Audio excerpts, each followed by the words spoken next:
Hello guys, तो आज फिर से आया हुआ एक नया टॉपिक लेके जो कि है skill versus strength.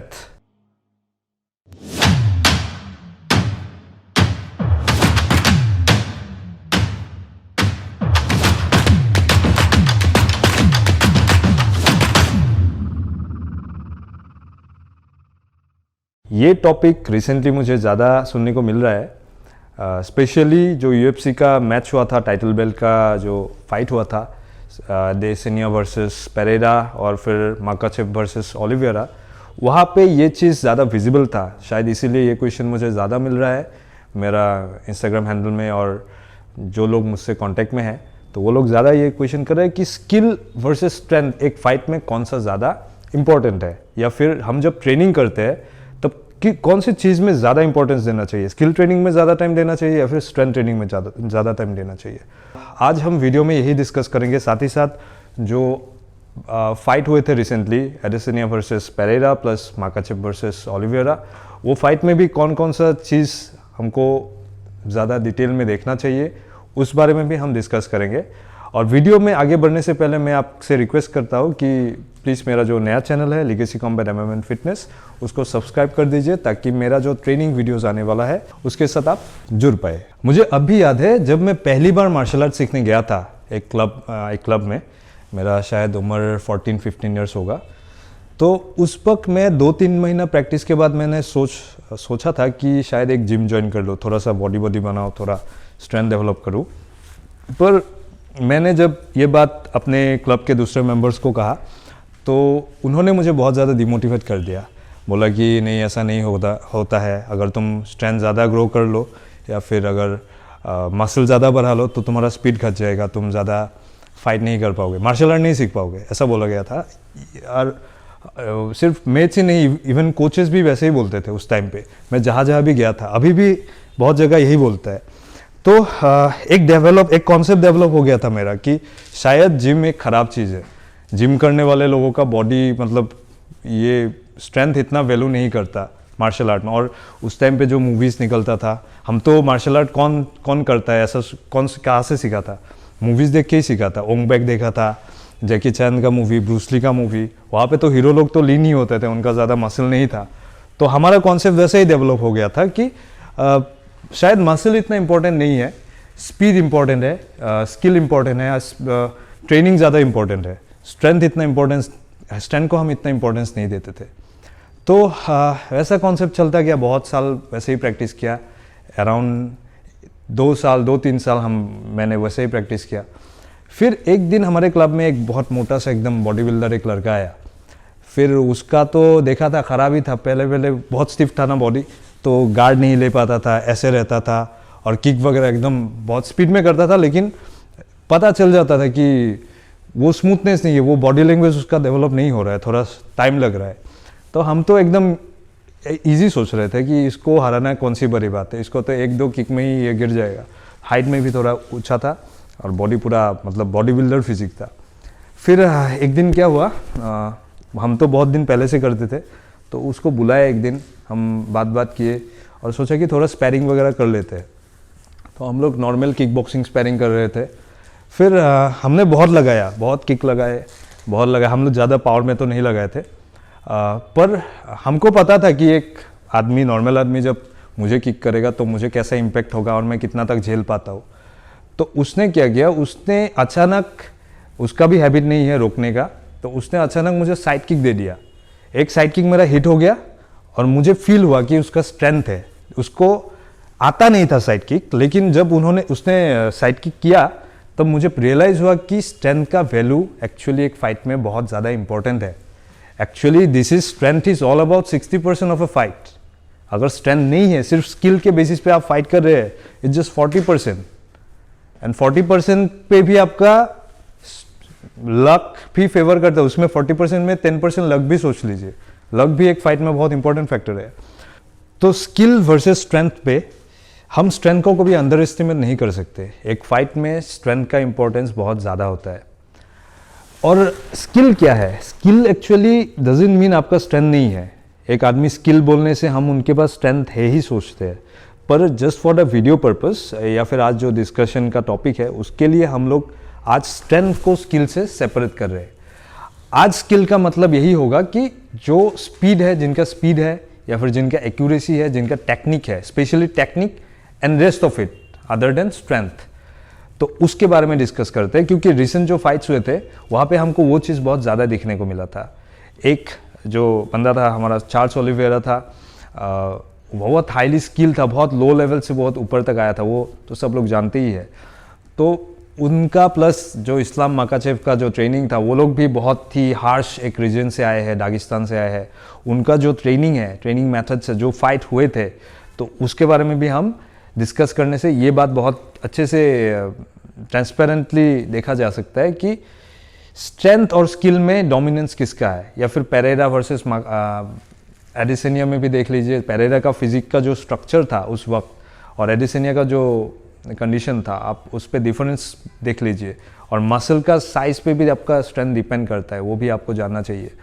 Plus Makhachev versus Oliveira में भी माकाचेव का आप साइज देख लीजिए, माकाचेव का पोजीशनिंग देख लीजिए, फुटवर्क देख लीजिए, उनका स्किल और स्ट्रेंथ का कंपैरिजन देख लीजिए, प्रोपोर्शन देख लीजिए। और प्लस चार्ल्स ओलिवेरा का आप ओबियसली वो से एक स्किल फाइटर है, उनका स्ट्रेंथ बहुत ही नेक्स्ट एक्सटेंसिव लेवल तक स्ट्रेंथ है, पर उनका भी आप कंपेयर करेंगे माकाचेव के साथ तो आपको एक क्लियर विजन आएगा कि किसके पास स्ट्रेंथ थोड़ा ज़्यादा है, वो आपको देखने को मिलेगा by looking at their physique. अगर हम देखें कि स्किल क्या होता है, तो स्किल में हम 3 चीज़ों को इंपॉर्टेंस दे सकते हैं। एक हो गया स्पीड, एक्यूरेसी एंड टेक्निक। अगर ये तीनों चीज़ ज़्यादा है, एक्चुअली स्पीड में स्ट्रेंथ भी आ जाता है क्योंकि स्पीड तो स्ट्रेंथ से ही आता है, तो एक्यूरेसी एंड टेक्निक ये दोनों भी बहुत इंपॉर्टेंट है। अगर आपको टेक्निक आता है, आपके पास बहुत स्पीड है, तभी आप हिट कर पाएंगे। अगर आपको टेक्निक नहीं आता, आपको स्पीड है, आप नहीं जानते कि किस वक्त गार्ड लेना चाहिए, शोल्डर अप रखना चाहिए कि नहीं, किस वक्त किस एंगल पे आपको हिट करना चाहिए, बॉडी का रोटेशन क्या होता है, हिप मूवमेंट कैसे होता है, टो को कैसे रखना चाहिए, फुट पोजिशनिंग कैसा होता है, अगर ये सब आपको नहीं आता है तो आपका अगर बहुत आप फास्ट है, आप मूवमेंट बहुत फास्ट करते हो, उससे भी आपका कोई फ़ायदा नहीं होने वाला। और साथ ही साथ अगर आपके पास आपको पता है कि आप कैसे करना चाहिए, फुटवर्क पोजीशनिंग सब अच्छा है, पर आपके पास एक्यूरेसी नहीं है, मतलब आप आपने कभी भी पैडिंग प्रैक्टिस नहीं किया हो या फिर किसी स्टेबल ऑब्जेक्ट को फोकस करके प्रैक्टिस नहीं किया हो या फिर अनस्टेबल ऑब्जेक्ट, तो आपको वो एक्यूरेसी नहीं आएगा। तो आप बहुत फाइट में ये देख सकते हैं, किसी किसी फाइटर्स का एक्यूरेसी नहीं होता, तो उस वक्त आपका बहुत मतलब वो जब शैडो करता है तो बहुत अच्छा लगता है, लेकिन जब वो हिट करने को जाता है तब एक भी पंच लैंड नहीं होता। तो वो उसका रीज़न वही है कि उनका एक्यूरेसी लेवल थोड़ा कम है या फिर स्पीड कम होता है, कभी कभी स्पीड भी कम होता है। टेक्निक आता भी है पर स्पीड और एक्यूरेसी की वजह से वो लोग हार जाते हैं। और अब आते हैं हम स्ट्रेंथ के ऊपर। तो स्ट्रेंथ एक्चुअली एक स्ट्राइकिंग गेम में, स्पेशली स्ट्राइकिंग में स्ट्रेंथ होता है momentum, mass and speed, mass into speed, वही होता है स्ट्रेंथ। क्योंकि आपको दिखेगा कि बहुत पतला आदमी जो मतलब वेट उनका ज़्यादा नहीं है, उनका पंच जब पावर में आता है वो कितना वेट का होता है, 900 पाउंड का पंच चला जाता है, जबकि एक हट्टा कट्टा आदमी भी शायद 600 पाउंड या फिर 700 पाउंड का पंच कर पाए। तो उस चीज़ में आपको स्ट्रेंथ दिखेगा। स्ट्राइकिंग में स्ट्रेंथ का मतलब है मोमेंटम, लेकिन जब आप ग्राउंड में आएंगे या फिर आप रेसलिंग पे आएंगे तब फुल बॉडी का स्ट्रेंथ पता चलता है और तब मेन डिफरेंस आ जाता है। तो जब स्ट्रेंथ का बात किया जाए तब आप एक सोचिए कि एक टोटली अनस्किल्ड पर्सन जो कि 200 किलो का आदमी है या फिर 150 किलो का आदमी है, अब सोचिए 400 पाउंड का एक आदमी, बॉडी बिल्डर, मस्कुलर, ना कि फैट, मस्कुलर आदमी, एक 50 केजी या फिर 40 केजी वाला एक आदमी के साथ फाइट किए, और शायद वो 40 केजी का आदमी बहुत ज़्यादा स्किल्ड है, पर उस वक्त भी अगर आप वो उनको रेयर नेक चोक करना चाहे या फिर नेक चोक या फिर ट्राइंगल कुछ भी करना चाहे, 50 केजी प्लस 150 केजी में जो डिफरेंस आएगा स्ट्रेंथ का, वो बहुत ही ज़्यादा सिग्निफिकेंट होगा। तो इसीलिए आपको ये चीज़ रियलाइज़ करना पड़ेगा कि सब जगह स्किल उस लेवल पे काम नहीं आता जिस लेवल पे हम सोचते हैं। कि कभी कभी फाइट देख के ऐसा लगता है कि बहुत ही लाइट वेट आदमी शायद एक हैवीवेट को बहुत इजीली हरा देगा क्योंकि वो बहुत ही फास्ट है, एक फाइट में बहुत ही फास्ट है, पर रियलिटी में ऐसा नहीं होता। पर एक चीज़ और भी है कि एक MMA फाइट या फिर जो केज फाइट होता है वो सेम वेट डिवीजन पे होता है, तो उसमें आपका साइज़ इतना डिपेंड नहीं करता, उसमें साइज़ डिपेंड करता है लेकिन बहुत ही छोटा डिफरेंस होता है साइज़ में, क्योंकि पहले दिन में वेट कट होता है, उसके बाद नेक्स्ट डे फिर से बल्क अप होता है, तो इसीलिए स्ट्रेंथ का बात उधर आ जाता है। और वो चीज़ मुझे और दूसरी बार तब रियलाइज़ हुआ जब मैंने वेट कट किया था अपना नेशनल्स के लिए। और जब वेट कट कर रहा था, पहले तो वेट कट करता नहीं था, तब मैं डायरेक्टली चला जाता था अपने वेट में, अंडर वेट रहता था। ओपोनेंट आता था एक दिन में 7 किलो 8 किलो तक कम करके आता था, तो जब खड़ा होता था मैं ऐसे सीधा खड़ा होता, ओपोनेंट रहता था इतना ऊंचा, बॉडी पूरा मस्कुलर। वेट कट का कंसेप्ट जब समझ में आया तब मुझे स्ट्रेंथ के बारे में भी समझ में आया। तो अब आते हैं ये वाला ओलिवेरा वर्सेस माकाचेव, उसमें हम स्ट्रेंथ का थोड़ा सा एनालाइज करेंगे। तो जो रिसेंट फाइट हुआ था टाइटल बेल्ट का लाइट वेट में, तो सब लोग बोल रहे थे कि चार्ल्स ओलिवेरा बहुत ही ज़्यादा स्किल्ड है माकाचेव के कंपैरिजन पे, स्पेशली ग्राउंड पे बीजेजे में, क्योंकि माकाचेव प्रैक्टिस करते थे साम्बो रेसलिंग, फ्रीस्टाइल रेसलिंग, वो सब माकाचेव का स्किल था। और in the other hand BJJ practice करता था चार्ल्स ओलिवेरा, खुद ही ब्राज़ील के है वो, और ब्राज़ीलियन जुजित्सु बहुत ही ज़्यादा डोमिनेंट है इन द ग्राउंड, वही सबका कॉन्सेप्ट था, राइट। तो पूरा फाइट में आपको वो दिखेगा कि ओलिवेरा थोड़ा सा मतलब नॉर्मल डेज के हिसाब से थोड़ा सा लाइट था, वो मूड में लाइट था और बहुत ज़्यादा ओवर कॉन्फिडेंस, शायद कॉन्फिडेंस उनका ज़्यादा था, वो शायद मोस्टली स्ट्राइकिंग में जा रहा था, आपको दिखेगा। इन द अदर हैंड इस्लाम माकाचेव बहुत ही कंपोज था, बहुत ही रेस्पेक्टफुल था, उनको पता था कि चार्ल्स ओलिवेरा डेंजर है, पूरा फाइट वो रेस्पेक्टफुली खेला है, वो आपको बहुत ही अच्छे से दिखेगा उनका एवरी मूवमेंट पे। और ओलिवेरा क्या था, ओलिवेरा एवरी टाइम नॉकआउट के चक्कर में था, वो सोच रहा था कि उनको भी पता था शायद कि स्ट्रेंथ पे दोनों का साइज़ का डिफरेंस थोड़ा सा ओलिवेरा को भी पता चल गया था कि शायद स्ट्रेंथ पे माकाचेव थोड़ा सा ज़्यादा अच्छा है। तो इसलिए उन्होंने पहले, जबकि वो खुद ही बीजेजे का इतना अच्छा एक्सपर्ट है, तो ग्राउंड पे सब लोग हम सोच रहे थे कि ओलिवेरा बहुत ज़्यादा डोमिनेट करेंगे, पर वो खुद ही पहले थोड़ा सा अवॉइड करना शुरू कर दिया था ग्राउंड के लिए, स्ट्राइकिंग में ज़्यादा खेल रहे थे। और साथ ही साथ 2-3 बार तो ऐसा दिखा कि वो स्ट्रेट लाइन पे अंदर जा रहे थे, जबकि इतना स्किल फाइटर और दोनों ही स्किल है, अब माकाचेव को इतना स्ट्रेट लाइन दे रहे थे ओलिवेरा, तो मतलब बहुत ही लाइट लगा वो चीज़, मतलब वो सीरियस नहीं है ऐसा लग रहा था। और जबकि माकाचेव एवरी टाइम वो हेड मूवमेंट करता था, एवरी टाइम गार्ड में रखता था और डोमिनेंस करता था, कि वाल में बहुत ज़्यादा डोमिनेंस कर दिया। और प्लस उनका पूरा जब स्ट्रेंथ अप्लाई हुआ था चार्ल्स ओलिवेरा पे, तब ओलिवेरा का पूरा स्ट्रेंथ ख़त्म हो गया, माकाचेव जब उनको डोमिनेंट पोजीशन में लाए थे। और लास्ट में आपको दिखा, जो सब लोग बोलते हैं दागिस्तानी लोगों का नेचुरली एक स्ट्रेंथ अलग लेवल का है, तो वो चीज़ लास्ट में फिर से प्रूव कर दिया। तो लास्ट में जब दिखा तो बहुत इजीली वो ट्रायंगल होल्ड कर रहे थे, माकाचेव बहुत इजीली ट्रायंगल होल्ड कर रहे थे, और ओलिवेरा ने भी कुछ भी स्ट्रगल नहीं किया। शायद ऐसा दिख रहा था कि ओलिवेरा वो उसके लिए रेडी था, पर एट दी एंड जो स्ट्रेंथ हमको पता चला जब ओलिवेरा ने टैपिंग कर दिया था, तब हमको रियलाइज़ हुआ था, हम सबको रियलाइज़ हुआ था कि स्ट्रेंथ का इम्पोर्टेंस कितना है एक फ़ाइट में।